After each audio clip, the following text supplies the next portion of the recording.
روزے کی ڈیفینیشن، روزہ توڑنے والے کام اور کن کاموں سے روزہ نہیں ٹوٹے گا۔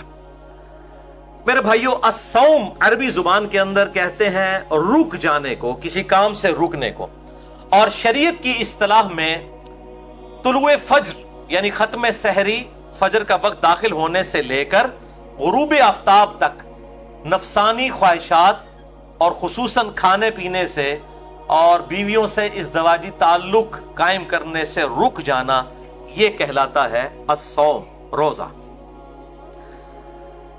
اس حوالے سے ڈیٹیل ڈسکشن پچھلی دفعہ میں نے کی تھی، سورۃ البقرہ کا پورا رکوع نمبر 23 کور کیا تھا۔ اب روزہ جو ہے وہ کن کاموں سے ٹوٹتا ہے، اس حوالے سے سورۃ البقرہ کی آیت نمبر 183 سے 188 میں 187 نمبر آیت کے اندر میں نے پچھلی دفعہ ڈسکشن کی تھی، جس کا نتیجہ یہ ہے کہ مینلی دو چیزوں سے روزہ ٹوٹ جائے گا۔ نمبر 1، کھانا پینا یا جسم میں کوئی چیز داخل کرنا، خواہ وہ ٹیکے کی شکل میں رگ میں ہو یا کھال میں ہو یا معدے میں کوئی چیز ٹپکا دی جائے۔ اور نمبر 2، بیویوں کے ساتھ ازدواجی تعلق کو قائم کرنا۔ اور صحیح بخاری میں اس کو سپورٹیو ایک تعلیقاً روایت موجود ہے، جس کی صحیح اسناد المصنف ابن ابی شیبہ میں اور باقی کتابوں میں آپ کو مل جائیں گی۔ اور البخاری میں امام بخاری 1938 نمبر حدیث کی ہیڈنگ میں یہ لے کر آئے ہیں۔ ابن عباس کا قول، وہ فرماتے ہیں کہ روزہ جسم میں کوئی شے داخل کرنے سے ٹوٹے گا، کوئی شے نکالنے سے نہیں ٹوٹے گا۔ بالکل ایک کیٹاگوریکل ڈیسیژن انہوں نے کر دیا، کوئی چیز نکلے گی اس سے روزہ نہیں ٹوٹے گا، پیشاب نکلا یا کہہ کسی کو آ گئی، اسی طریقے سے خود بخود احتلام نائٹ فال والا مسئلہ ہو گیا، اس حوالے سے روزہ نہیں ٹوٹے گا۔ البتہ ایک ایکسیپشن ہے جو عورتوں کے مینسز کے حوالے سے ہے، وہ روزہ اسی وقت ٹوٹ جائے گا اور اس کی قضا جو ہے وہ بعد میں کرنی ہوگی۔ تو اس حدیث کے تحت کہ جسم میں چیز داخل کرنے سے روزہ ٹوٹ جائے گا، ٹیکا ہو، ڈرپ ہو یا بلڈ ڈونیشن ہو، خون کسی کو دینا ہو، کسی نے یعنی خون لگوایا اپنے جسم کے اندر، یا سگریٹ پینا ہو، ان سب چیزوں سے روزہ ٹوٹ جائے گا۔ البتہ ایک تھوڑی سی آسانی ایکسیپشن کے طور پر اگر دی جا سکتی ہے تو جو دمے کے دائمی مریض ہیں ان کے لیے انہیلر کا جو ایشو ہے، باقی جو وقتی طور پہ مریض ہیں ان کے لیے تو ہے کہ وہ روزہ چھوڑ دیں اور اس کو جو ہے وہ نہ رکھیں، اس کی جگہ فدیہ دے دیں، وہ انشاءاللہ اگلی دفعہ آئے گا۔ جو ورس کنڈیشن ہے یا کسی کو وقتی طور پر کوئی روزہ جو ہے وہ چھوڑنا پڑ گیا یا توڑنا پڑ گیا تو بعد میں اس ایک روزے کی قضا کر لے۔ لیکن جو یہ دائمی مریض ہیں جن کو سانس کا مسئلہ ہے، دمے کا پرابلم ہے اور وہ انہیلر یوز کرتے ہیں، ان کے لیے ایک ایکسیپشن اجتہاداً دی جا سکتی ہے اس حدیث کے تحت جو بخاری اور مسلم دونوں میں ہے، مشکات میں ہے 3724، کہ آپ صلی اللہ علیہ وآلہ وسلم جب بھی کسی صحابی کو کوئی پوسٹ دے کر گورنر بنا کر، خصوصاً اس میں آتا ہے معاذ بن جبل اور ابو موسیٰ اشعری کو بھیجا، اور اس کے علاوہ باقی اصحاب کو بھیجتے، تو ان سے 3 باتیں ارشاد فرماتے ہیں۔ نمبر 1، لوگوں کے لیے آسانی پیدا کرنا، تنگی نہ کرنا۔ نمبر 2، خوشخبری سنانا، نفرت نہ دلانا۔ نمبر 3، اتفاق رکھنا، اختلاف نہ کرنا۔ لیکن یہ اتفاق جو ہے وہ جھوٹ کی بنیاد پہ نہیں ہونا چاہیے، علمی دلائل کی بنیاد کے اوپر۔ یہ نہ ہو کہ وہ اتفاق کے چکر میں آپ توحید کے اوپر بھی، ختم نبوت کے اوپر بھی کمپرومائز کر لیں، یہ وہ اتفاق نہیں ہے، وہ فساد ہے۔ تو اس حدیث کے تحت انہیلر والا جو ایشو ہے، اس کے اوپر علماء کی 2 رائے ہیں، اور میں بھی یہ سمجھتا ہوں کہ جو علماء کہتے ہیں کہ روزہ نہیں ٹوٹتا، وہ رائے زیادہ مضبوط ہے، کیونکہ ایک پرماننٹلی ایک بندے کے ساتھ ایشو لگا ہے۔ اور اگر وہ کہتے ہیں روزہ ٹوٹ جاتا ہے، پھر جن لوگوں کا یہ موقف ہے کہ انہیلر سے روزہ ٹوٹتا ہے، ان کو پھر بالکل میدان عمل میں اتر کے یہ کہنا چاہیے کہ جو دمے کے مریض اور انہیلر یوز کرنے والے مریض ہیں ان پہ روزہ فرض ہی نہیں ہے، وہ صرف فدیہ دیا کریں، تو پھر ان کا اجتہاد مکمل ہوگا۔ میں ان کے ساتھ ہوں، جرت کریں یہ کہیں پھر کہ ان پہ روزہ نہیں، جرت کر کے کہیں نا، جب وہ انہیلر والا ایشو ہے تو وہ کبھی بھی روزہ نہیں رکھ سکتا کیونکہ اس کے ساتھ پرابلم رہتا ہے کنٹینیوسلی، تو یہی کہیں کہ پھر وہ روزہ نہ رکھے، فدیہ دے، تو بالکل یہ اجتہاد بھی انڈورس ہوگا، اس کے اوپر کوئی فتویٰ نہیں ہوگا اگر کوئی اجتہاد کے ساتھ یہ معاملہ کرتا ہے۔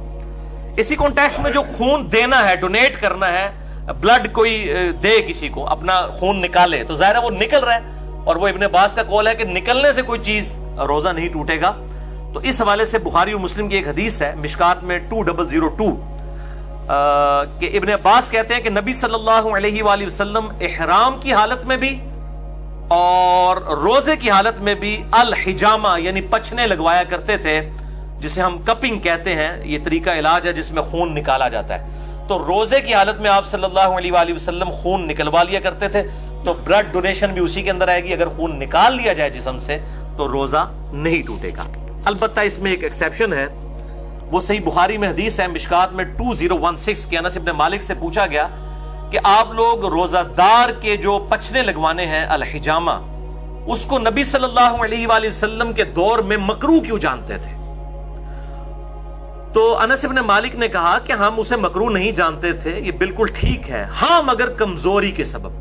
اگر کسی کو یہ خطرہ ہو کہ وہ جب بلڈ ڈونیٹ کرے گا تو اتنی کمزوری ہو جائے گی کہ بلڈ پریشر اس کا ڈراپ ہو جائے گا اور روزہ نبھا نہیں سکے گا، تو ایک حدیث میں آتا ہے کہ آپ صلی اللہ علیہ وآلہ وسلم نے بھی پچھنے لگوانے کے بعد روزہ افطار کر لیا. اگر کمزوری والا معاملہ ہو تو پھر آپ روزہ توڑ سکتے ہیں اور اس کی ایک قضا کریں گے، اس میں کوئی گناہ بھی نہیں ہوگا. ظاہر مجبوراً کسی کو بلڈ ڈونیٹ کیا جاتا ہے.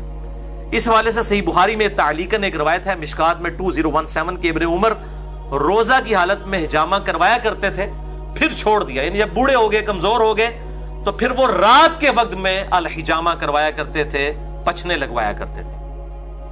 اب اسی پہ جو والا ایشو ہے وامٹنگ کا، الٹی کر دینا جسے ہم کہتے ہیں اپنی مادری لینگویج میں، وہ بھی ہوگا کہ اگر کسی پہ کمزوری طاری ہو جائے الٹی کرنے کے بعد تو ٹھیک ہے، وہ روزہ اپنا اسی وقت کھول لے، بعد میں ایک قضا کر لے. اور اگر اس کو خود بخود جو الٹی آئی ہے، آئی ہے، اس کے بعد وہ روزہ چلا سکتا ہے، چلائے، کوئی روزہ نہیں ٹوٹے گا، کیونکہ جسم سے چیز باہر نکلی ہے. صحیح بخاری 1938 کی ہیڈنگ تعلیقاً کہ نکالنے سے کوئی چیز روزہ نہیں ٹوٹے گا. کا مسئلہ جو ہے جامعہ ترمذی، سنن ابی داؤد اور مشکات میں 2008 ہے کہ نبی صلی اللہ علیہ وسلم کو ایک دفعہ آئی تو آپ نے روزہ افطار کر لیا، یعنی کھول لیا. آئی تو روزہ کھول لیا کمزوری کے سبب. یہ کمزوری کا لفظ میں کیوں بول رہا ہوں؟ کیونکہ صحیح بخاری میں موجود ہے تعلیقاً 1938 کی ہیڈنگ کے اوپر. حضرت ابو ہریرہ کہتے ہیں جب کوئی شخص کرے تو روزہ نہیں ٹوٹتا، کیونکہ اس سے تو چیز باہر آتی ہے، اندر نہیں جاتی. اور ابن عباس کا بھی قول ساتھ موجود ہے کہ روزہ ان چیزوں سے ٹوٹتا ہے جو جسم کے اندر داخل کی جاتی ہیں، نہ کہ ان چیزوں سے جو باہر نکالی جاتی ہیں. ان کی پوری اسناد مصنف ابن ابی شیبہ میں اور باقی کتابوں میں موجود ہیں، بخاری میں بھی تعلیقاً موجود ہیں. البتہ وہ حدیث جو پبلک میں مشہور ہے وہ بڑی کمزور ہے. ترمذی، ابو داؤد اور ابن ماجہ میں مشکات میں 2007 کہ آپ صلی اللہ علیہ وآلہ وسلم نے فرمایا جو شخص خود جان بوجھ کر کرے انگلی ڈال کے، اس کا روزہ ٹوٹ گیا، اب وہ اس کی قضا بھی کرے گا. اور جس کو خود بخود آ جائے، یعنی خود نہیں اس نے کی ہے، آٹومیٹکلی آ گئی ہے طبیعت کی خرابی کی وجہ سے، تو اس کا روزہ نہیں ٹوٹے گا. یہ حدیث جو ہے اس کو امام ترمذی نے کہا یہ ضعیف ہے، اور انہوں نے کہا میرے استاد امام بخاری بھی اسے ضعیف کہتے تھے. امام ترمذی نے ساتھ لکھا اس میں حشام بن حسان مدلس ہے اور ان سے روایت کر رہے ہیں، سما کی تصریح نہیں ہے. البتہ اس کو سپورٹیو ایک صحیح روایت موجود ہے موقوفاً ابن عمر رضی اللہ تعالیٰ عنہ سے. المصنف ابن ابی شیبہ میں انٹرنیشنل نمبر کے مطابق 9188 ابن عمر رضی اللہ تعالیٰ عنہ فرماتے ہیں جو شخص جان بوجھ کر کر دے، یعنی جان بوجھ کے انگلی ڈال کے، تو وہ شخص پھر اپنا روزہ افطار اسی وقت کر لے، اس کا روزہ ٹوٹ گیا.